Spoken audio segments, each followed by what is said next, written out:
ಆರಿತೆ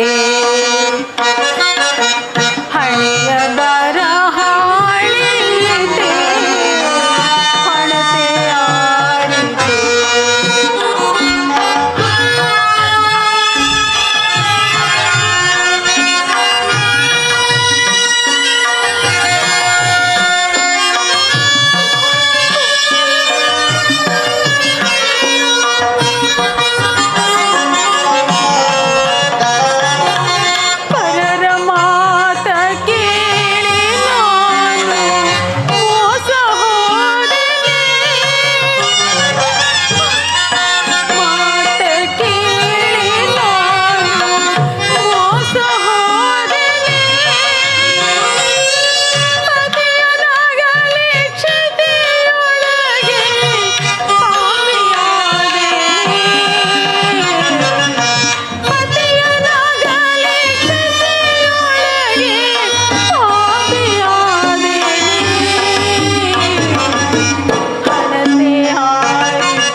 ನಗಲಿ ಅಪಕೀರ್ತಿಗೆ ಗುರಿಯಾದೆ ಬಂಧು ಬಾಂಧವರಿಂದ ತಿರಸ್ಕೃತಳಾದೆ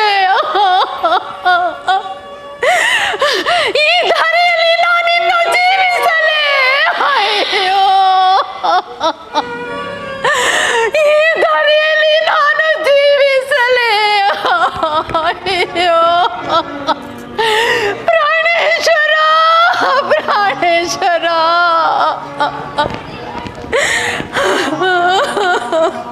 ಅಮ್ಮ ಅಮ್ಮ ನಾನು ಬಂದೊಡನೆ ಅತಿ ಪ್ರೀತಿಯಿಂದ ಆದರಿಸುತ್ತಿದ್ದ ಮಾತೆ ಕಾಣುತ್ತಿಲ್ಲವಲ್ಲ ಅಮ್ಮ ಓ ಇಲ್ಲೇ ಇರುವರು ಅಮ್ಮ ಅಮ್ಮ ನಮಸ್ಕರಿಸುವೆವು ತಾಯಿ ಕುಮಾರ ನೀವಿಬ್ಬರು ಮಾರ್ಗಾಯಸದಿಂದ ದಣಿದಿದ್ದೀರಿ ಅದರಲ್ಲಿ ಅಮ್ಮ ಸ್ವಲ್ಪ ಹೊತ್ತು ನಿನ್ನ ಮುಖವನ್ನು ನೋಡಿದರೆ ಅಯೋಧ್ಯೆಯ ಕೀರ್ತಿಧ್ವಜವೇ ಮುರಿದು ಬಿದ್ದಂತೆ ಕಾಣುತ್ತಿರುವುದು ಸದಾ ನಿನ್ನ ಮಂದಿರದಲ್ಲಿ ಇರುತ್ತಿದ್ದ ದಶರಥರಲ್ಲಿ ರಾಮ ಲಕ್ಷ್ಮಣರಲ್ಲಿ ಸೀತಾ ಮಾತೆಯಲ್ಲಿ ಯಾರೂ ಕಾಣುತ್ತಿಲ್ಲವಲ್ಲ ಅಮ್ಮ ಕುಮಾರ ನೀವು ದಣಿದಿದ್ದೀರಿ ಸ್ವಲ್ಪ ಹೊತ್ತು ವಿಶ್ರಾಂತಿಯನ್ನು ಪಡೆಯಿರಿ ಅಮ್ಮ ಆ ಮಾತಾಗಿರಲಿ ರಾಮ ಲಕ್ಷ್ಮಣರಲ್ಲಿ ಸೀತಾ ಮಾತೆಯಲ್ಲಿ ಜನಕನಲ್ಲಿ ಹೇಳಮ್ಮ ಕುಮಾರ ನಿಮ್ಮ ಜನಕನು ನಿಮ್ಮ ಜನಕನು ಅದೇನಾಯ್ತೆಂದು ಹೇಳಮ್ಮ ಮರಣ ಹೊಂದಿದರು ನಮ್ಮನ್ನು ತೊರೆದೆಯ ಆ ಜನಕ ಕಡೆಗೂ ನಮ್ಮ ನಗಲಿ ಪರಲೋಕವಾಸಿಯಾದೆಯ ಅಮ್ಮ, ಜನಕನ ಮರಣಕ್ಕೆ ಕಾರಣವೇನು ತಾಯಿ? ಕುಮಾರ, ಆ, ನಿಮ್ಮ ಜನಕನ ಮರಣಕ್ಕೆ ನಾನೇ ಕಾರಣಳು ಕುಮಾರ, ನಾನೇ ಕಾರಣಳು.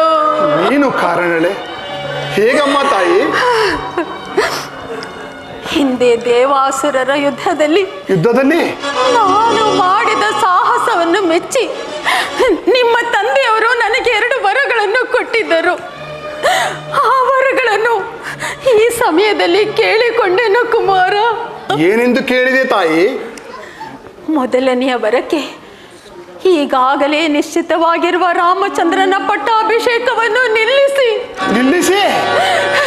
ನಿನಗೆ ಪಟ್ಟಾಭಿಷೇಕ ಮಾಡಬೇಕೆಂತಲೂ, ಎರಡನೆಯ ವರಕ್ಕೆ ರಾಮನು ನಾರುಮಡಿಯನ್ನುಟ್ಟುಕೊಂಡು ಜಟಾವಲ್ಕಲ ದಾರಿಯಾಗಿ 14 ವರ್ಷ ವನವಾಸಕ್ಕೆ ಹೋಗಬೇಕೆಂತಲೂ ಕೇಳಿಕೊಂಡೆನು.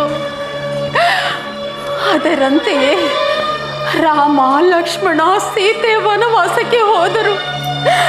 ರಾಮನ ಅಗಲಿಕೆಯನ್ನು ಸಹಿಸಲಾರದೆ, ವೇದನೆಯನ್ನು ತಾಳಲಾರದೆ ನಿಮ್ಮ ಜನಕನು ಸ್ವರ್ಗಸ್ಥರಾದರು ಕುಮಾರ. ನಮ್ಮನ್ನು ತೊರೆದು ಹೋದೆಯಾ?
ಕುಲದಲ್ಲಿ ಮಾನಿತನೆನಿಸಿ ಮಾನವ ಲೋಕದ ಕೀರ್ತಿಯ ಪಡೆದೆ.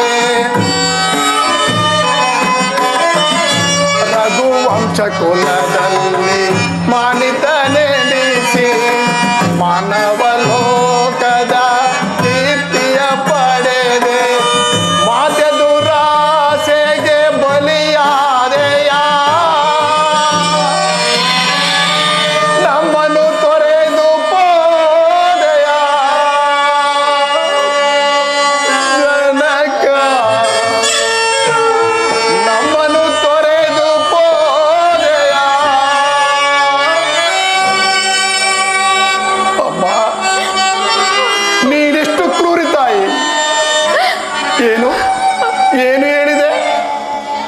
ಶ್ರೀರಾಮನಿಗೆ ನಿಶ್ಚಿತವಾಗಿದ್ದ ಪಟ್ಟಾಭಿಷೇಕವನ್ನು ನಿಲ್ಲಿಸಿ ನನಗಾಗಬೇಕೆಂತಲೂ ರಾಮನು ನಾರು ಮುಡಿಯ ಬಿಟ್ಟು ಜಟಾವಲ್ಕಲ ದಾರಿಯಾಗಿ 14 ವರ್ಷ ವನವಾಸಕ್ಕೆ ಹೋಗಬೇಕೆಂದು ಯಾಚಿಸಿದವಳು ಕೈಕೆಯೇ, ದಶರಥನ ಧರ್ಮಪತ್ನಿಯೇ, ಭರತನ ತಾಯಿಯೇ?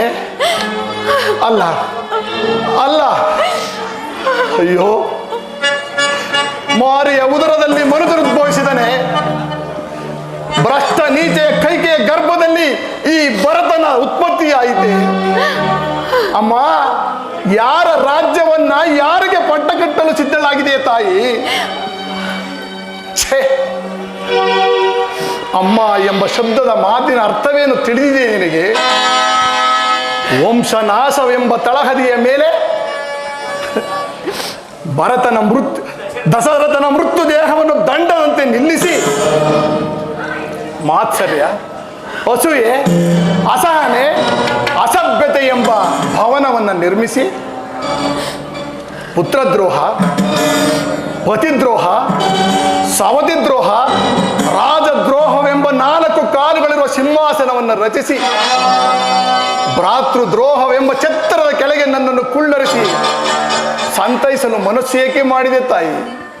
ಛೇ ಛೇ, ಪಾಪಾತ್ಮಳೆ, ನಿನ್ನನ್ನು ಹೀಗೆ ಬಿಟ್ಟಿದ್ದೇ ಆದರೆ ಅಯೋಧ್ಯ ನಗರದಲ್ಲಿರುವ ಪುಣ್ಯಶೀಲೆಯರೆಲ್ಲರೂ ನಿನ್ನ ದುರ್ಬುದ್ಧಿಯನ್ನು ಕಲಿಯುವರು. ನಿನ್ನನ್ನು ಈಗಲೇ ಕೊಂದು ನನ್ನ ಶಪಥವನ್ನು ಕೈಗೊಳ್ಳುವುದು. ಬೇಡ ಬೇಡ, ಮಾತೆಯ ಕೊಲ್ಲುವರೆ ಮಾನಿತನೆ,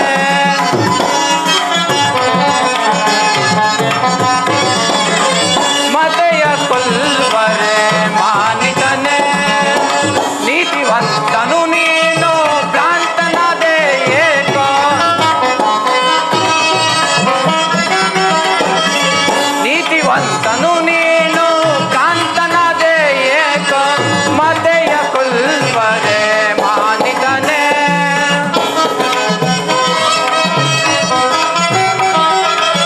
ಇನ ವಂಶ ಭೂಪನ ಮನವರಿತವಳ,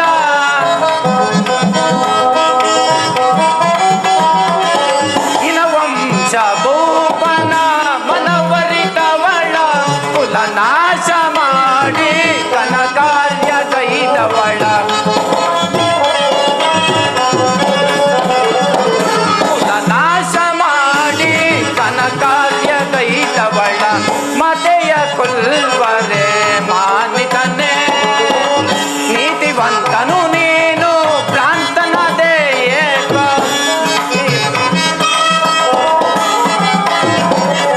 ನೀತಿವಂತನು ನೀನು ಭ್ರಾಂತನಾದೆ ಏಕೋ, ಮಾತೆಯ ಕೊಲ್ಲುವರೆ ಮಾನಿತನೆ, ಮಾನಿತನೆ, ಮಾನಿತನೆ.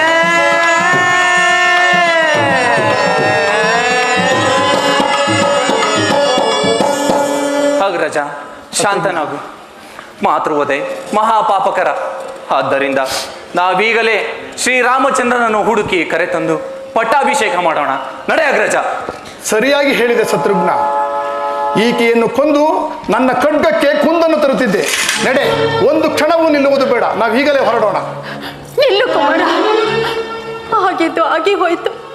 ಈಗಲಾದರೂ ನೀನು ಪಟ್ಟಾಭಿಷಿಕ್ತನಾಗಿ ಕಾಲ ಕಳೆದು ನನಗೆ ಸಂತೋಷವನ್ನುಂಟು ಮಾಡು ಕುಮಾರ. ಏನು?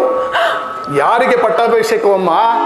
ನರವರನಾದ ಶ್ರೀರಾಮನನ್ನು ನಗರದಿಂದಾಚೆ ಕಳುಹಿಸಿ ಪತಿಯನ್ನು ಪರಲೋಕವಾಸಿಯನ್ನಾಗಿಸಿ